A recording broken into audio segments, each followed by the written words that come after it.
All right, so I understand that right now, considering Josh Anderson, I know that Ken Hughes has come out publicly and he said that he's not shopping him, but he is listening to trade calls on Josh Anderson, and teams keep calling him. And the most popular discourse that I've seen around number 17 for the Habs is the Columbus Blue Jackets taking a run at possibly getting Josh Anderson back. And you look at the Stanley Cup playoffs, you look at how teams play, it's clear that big, strong, mean, tough players still provide an advantage and provide great value in the playoffs, especially when in the regular season they're not scoring 5 goals, 10 goals like a Milan Lucic, but they're creeping up around 20 like Josh Anderson, and we've talked about the fact that he has the speed, okay? He has got the blinders on, he doesn't have basically any hockey IQ, hockey sense at the NHL level, but he can put his head down, he can barrel his way to the net, and he can score. And that's valuable.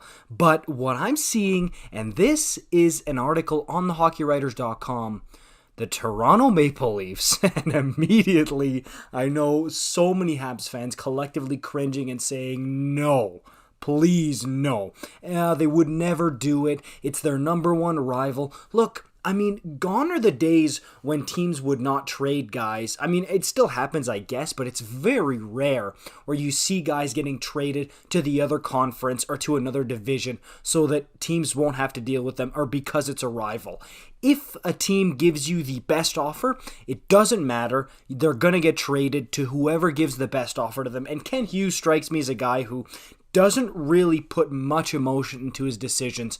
Bergevin, we saw him crying when he gave Gallagher that big extension. Clearly, that's a guy who puts a lot of emotion into his decisions when making trades.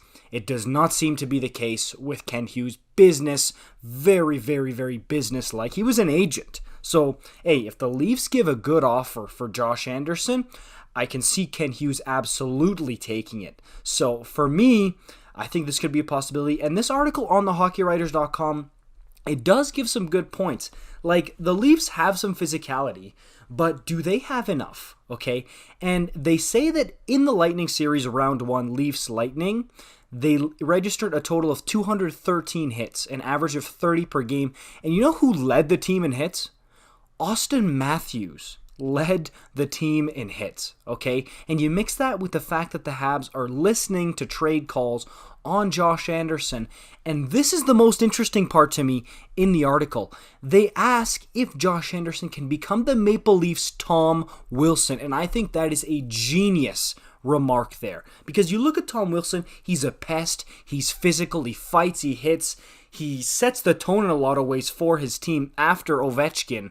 And this is so genius to me because, yes, they do have the same type of offensive ability. Maybe Wilson is just a tad more gifted offensively, but I do think you can throw Anderson alongside Matthews or alongside Tavares, and I think it would be great. I really, really think that would be a great match. And don't forget that Josh Anderson is a native of Burlington, Ontario. Okay? He grew up with the Maple Leafs all around. I know there's a big story about his dad and his family being big Habs fans, but I'm telling you, if he goes to the Leafs, the Burlington, Ontario native, that would be a great fit. And the fact that the Leafs are most likely going to lose guys like Mikheyev, Kerfoot in the offseason as well. Maybe David Kampf, okay?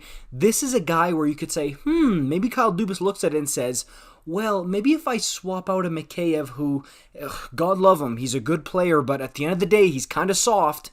You replace that guy for someone like Josh Anderson, who has the skill offensively, who can play up and down your lineup. First line, second, third, maybe not fourth, but in the top 9, you can move him around. He's super versatile, and he's got that physical edge, and he can fight. Did you see him fighting Milan Lucic last year? This guy can chuck him with anybody. He's not scared of anyone as far as a fight, and playing basically in his hometown team. I mean, to me, this is a serious, serious possibility and something that the Habs absolutely might look at if the Toronto Maple Leafs offer them a good package, which they can. The Leafs have some good prospects in the pipeline. Look, maybe you don't get Matthew Nyes or Nick Robertson, which are two of the top prospects in the Leafs organization, but maybe you do. And if the Leafs are going to give you a first-round pick and a prospect, or a second-round pick and a good prospect, how is that not something you look at? And I could absolutely see Kyle Dubas looking at a trade like that. Take away the fact that it's Habs, Leafs, the big rivalry.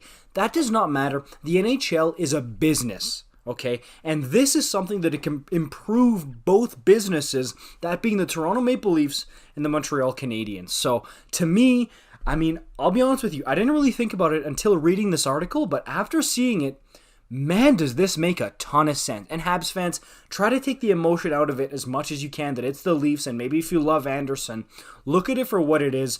This could be a trade where the Habs end up getting a big return that really helps them, and the Leafs get a player that can play up and down their lineup that would fit like a glove here.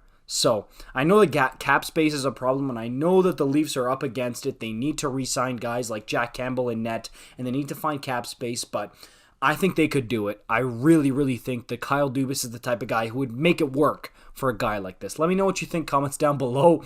This is interesting. I'll see you in the next one. Peace out.